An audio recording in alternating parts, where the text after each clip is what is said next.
Magandang hapon Luzon, Visayas at Mindanao, narito ang latest sa lagay ng ating panahon.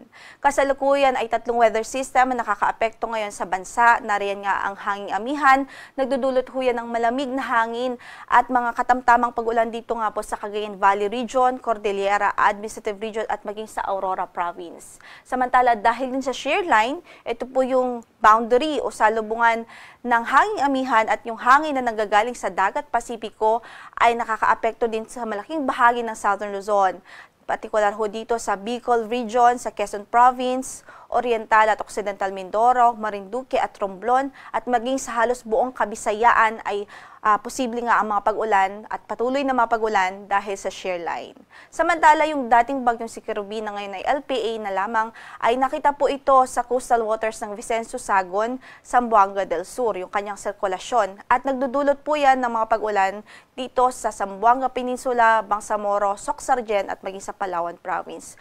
Pero paalala pa rin natin sa ating mga kababayan, bagamat LPA na lamang po ito, nariyan pa rin ho ang panganib at threat dahil halos tuloy-tuloy pa rin nga po ang pag-ulan dahil sa presence nitong LPA na ito. Kaya abiso natin sa ating mga kababayan ang ibayo pa rin pag-iingat, hindi po pwede maging kampante at mas mainam ay sumunod po tayo sa mga instructions at precautionary measures ng ating mga LGUs. Lalong-lalo na po yung mga nasa low-lying areas at sa mga mountainous areas.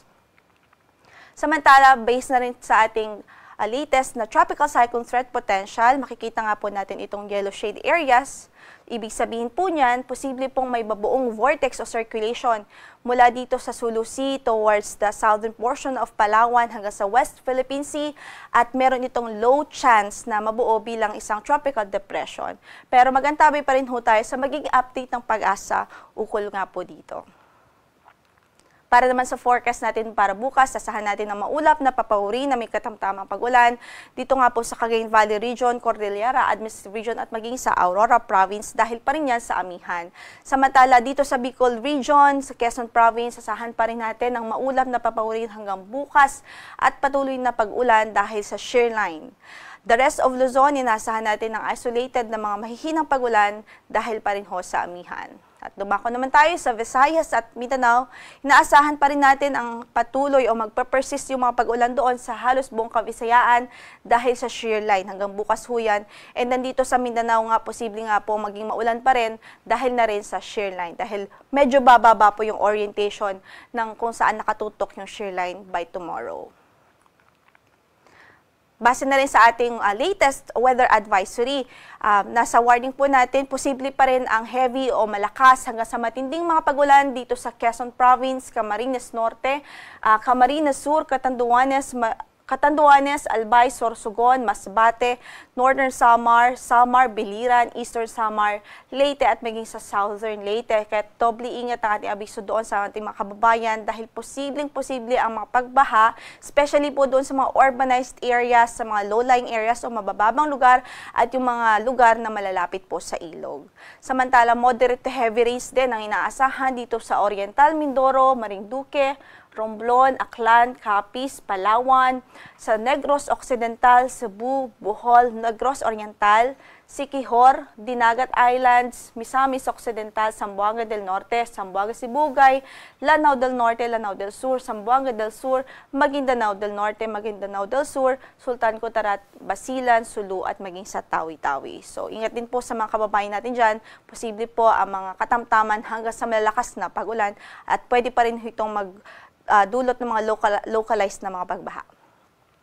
Samantala by tomorrow or by tomorrow afternoon hanggang Sunday afternoon, posible rin ang mga malalakas hanggang sa matinding pag-ulan dito sa Quezon Province, Camarines Norte, Camarines Sur, Marinduque at maging sa Oriental Mindoro at moderate to heavy rains naman sa Catanduanes, Albay, Sorsogon, Masbate, Northern Samar, Eastern Samar, Aklan, Antique, Capiz, Iloilo, maging sa Occidental Mindoro. At heavy to intense din po ang ating inaasahan dito sa Palawan Province.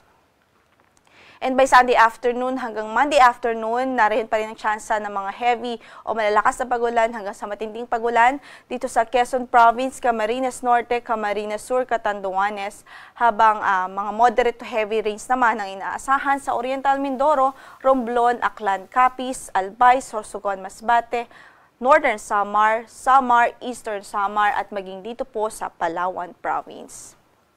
Ang gale warning natin ay nakataas din ho sa northern and eastern coast ng Catanduanes at sa eastern coast ng Camarines Sur. So ibig sabihin hindi po nirerekomenda ang mga paglalayag lalong-lalo na ng mga small boats o mga maliliit na sasakyang pandagat.